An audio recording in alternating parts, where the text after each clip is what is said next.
세계 최강의 대해적, 시대를 지배했던 전설, 흰수염 에드워드 뉴게이트. 만약 그의 힘과 피를 인위적으로 재현하려는 끔찍한 시도가 있었다면 결말을 향해 달려가는 원피스에는 아직 풀리지 않은 수많은 의문점들이 존재하는데요. 그 중에서도 많은 이들의 궁금증을 자극하는 대표적인 인물이 있죠. 바로 에드워드 위블. 스스로를 에드워드 뉴게이트의 친아들이라 주장하며 정상전쟁 이후 등장했는데 과연 그는 진정 흰수염의 아들일까? 그의 진짜 정체는 세계 정부가 주도한 비밀 실험의 일환 흰수염의 DNA로 만들어진 복제인간이라는 추측이 떠돌고 있고 꽤나 그럴듯한 예상이기에 주제를 뒷받침할 만한 근거를 찾아 다뤄볼까 합니다. 흰수염이 죽은 이후 갑자기 나타나 세계를 혼란에 빠뜨린 인물. 비브르 카드에서 밝혀진 위블의 나이는 35세. 그전까진 어디에 있었는지조차 모를 만큼 수상한 행적. 위블의 진짜 정체가 흰수염의 복제품이라는 추측을 4가지 근거를 통해 이야기해볼게요.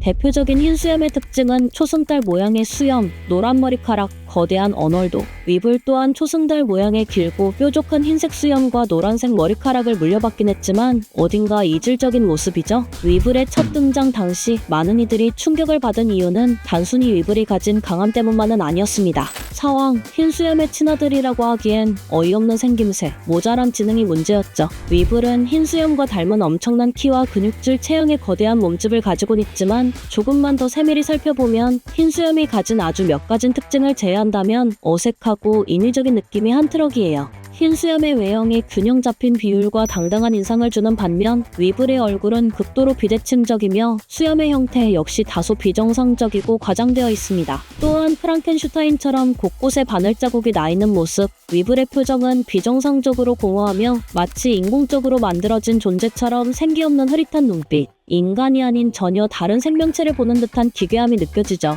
이러한 위블의 특징은 복제 기술에서 흔히 나타나는 유전적 결함이나 불완전한 복제 과정에서 발생할 수 있는 현상과 일치한다고 볼 수 있는데요. 위블의 외형적 특징들은 자연스러운 유전자가 아니라 인공적이고 급조된 실험에서 비롯된 실패한 복제품이라는 주장을 뒷받침할 근거로 충분한데요. 즉, 그는 자연스럽게 태어난 인간이 아니라 인위적으로 만들어진 존재임을 암시하고 있다고. 잠깐 등장한 위블의 모습이지만 짧은 분량임에도 불구하고 눈에 띄는 그의 정신적 불안정성과 미성숙한 성격, 행동과 말투는 보통의 성인들과는 사뭇 다른 모습. 사소한 자극에 분노하거나 혼란스러워하며 통제력을 상실, 흰수염의 진짜 아들이 맞는지 누군가 의심한다면 격렬하게 흥분하며 무차별적인 공격.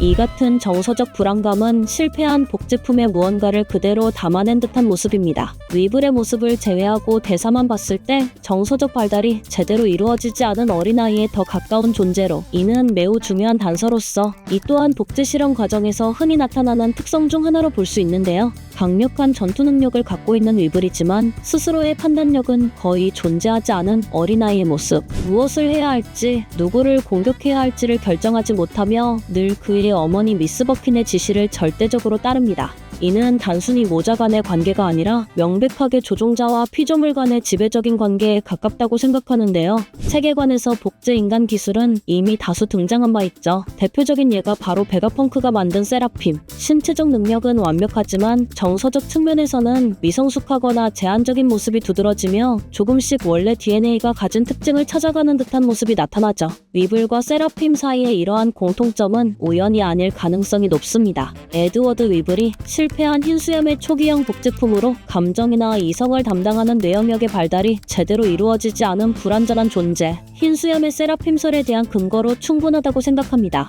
결론적으로 위블이 가진 극단적인 미성숙성, 정서적 불안정성, 그리고 타인의 조종에 의존하는 특성은 그가 진짜 흰수염의 친아들이 아닌 실험을 통해 만들어진 복제임을 강력히 나타내는 근거일 수도.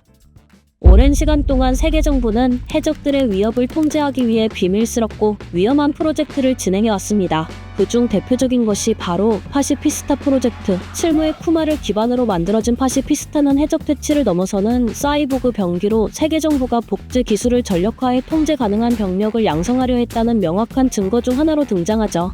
이러한 프로젝트의 연장선상의 일환이 최근 등장한 세라핌. 세라핌은 기존 칠무애들의 유전자를 사용해 만들어진 복제 전투 병기로 강력한 힘과 전투력은 물론 신체적으로도 뛰어난 특성을 보유하고 있죠. 세계 정부는 세라핌의 완성과 함께 칠무애라는 제도를 바로 폐지해버리고 오히려 칠무애를 사냥하기에 이르렀습니다. 위블 또한 이 프로젝트들과 어떤 연관점이 있는 건 아닐까요? 우선 위블의 등장 시점을 주목해야 합니다. 위블은 정상전쟁 이후 흰수염의 죽음 직후라는 절묘한 타이밍에 등장했습니다. 세계 정부 입장에선 그들을 위협하는 가장 위험한 해적이었고, 흰수염이 가지고 있던 절대적인 파괴력은 해적 세계에서의 정점을 가리키는 상징성을 가진 힘 그 자체였죠. 즉, 세계 정부는 흰수염이라는 전설적인 해적을 정상전쟁 이후 빠르게 복제해 통제하에 놓고 그 힘을 자신들의 손아귀 안에서 활용하려 했을 가능성이 매우 큰 상황이죠. 세계 최강의 해적 흰수염의 DNA를 그대로 놓칠 리가 없던 세계 정부라 생각합니다. 게다가 위블이 왕하 칠무에 포함될 수 있었던 것도 중요한 포인트. 칠무의 선정 과정은 철저히 세계 정부의 판단과 동의가 필요하며, 범죄자나 위험한 인물이 칠무해로 선정되기 위해선 정부 내부에서 매우 강력한 지원이나 의도가 작용했어야 합니다. 이를 고려하면 위블이 칠무해의 일원이 된 배경엔 세계 정부의 암묵적인 동의, 더 나아가 그들의 관리와 통제하에 놓인 실험적 존재였을 가능성을 암시하는 것이죠. 결국 위블의 존재는 자칭 흰수염의 아들이 아니라 세계 정부가 흰수염을 통제하고 활용하기 위해 만들어낸 일종의 복제병기일 가능성이 크다고 생각합니다. 미스 버킨은 자칭 흰수염의 애인이자 위블의 어머니라 주장하지만 그녀의 실제 행적이나 과거가 조금 많이 수상합니다. 과거 최강 최악으로 군림했던 록스 해적단에 소속된 과학자였고, 이후 사체왕 루펠드의 후원을 받은 불법 과학팀 매즈에서 베가펑크, 퀸 시저, 저지와 함께 매즈의 식객으로 지냈습니다. 베가펑크는 매즈 시절 실험으로 버킨의 클론 스튜시를 만들어냈고, 그때 베가펑크의 기술을 파고들어 연구한 미스 버킨이 세계 정부와 함께 흰수염의 클론을 만들어냈을 가능성 또한 존재하는 것이죠. 세계 정부는 세라핌 프로젝트 이전부터 이미 강력한 해적들을 복제하려는 비밀 계획을 진행했을 가능성이 높으며, 미스 버킨이 그 핵심에 있었을 확률이 높죠.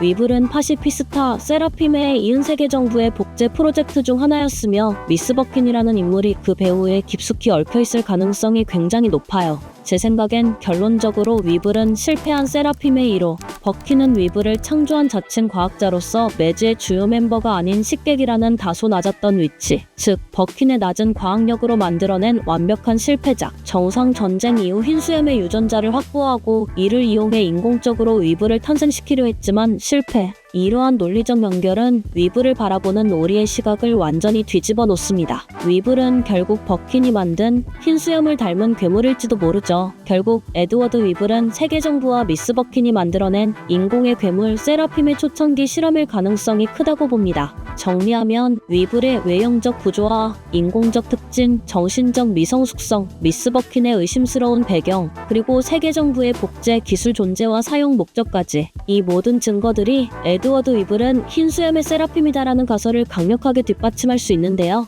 위블이 진짜 흰수염의 아들이라면 오다는 굳이 이런 부자연스러운 특성과 의문들을 남길 필요가 없었을 것입니다. 하지만 복제품이라면 이 모든 부자연스러움과 의문들이 완벽히 설명되죠. 오다는 세계관 내 복제 기술의 가능성을 이미 등장시켰고, 위블은 이 기술의 초석일 수도 있다고 생각합니다. 다만 이야기가 진행됨에 따라 조금씩 위블이 감정을 되찾는 듯한 모습이 그려지는데요. 앞으로 등장할 위블의 모습은 우스꽝스럽고 기괴한 모습이 아닌 진짜 흰수염과 닮은 이로 다시 태어날 가능성 또한 높다고 봅니다. 조금씩 흰수염의 DNA가 깨어나며 진짜 흰수염의 자아를 찾아가는 과정을 거치게 될 위블.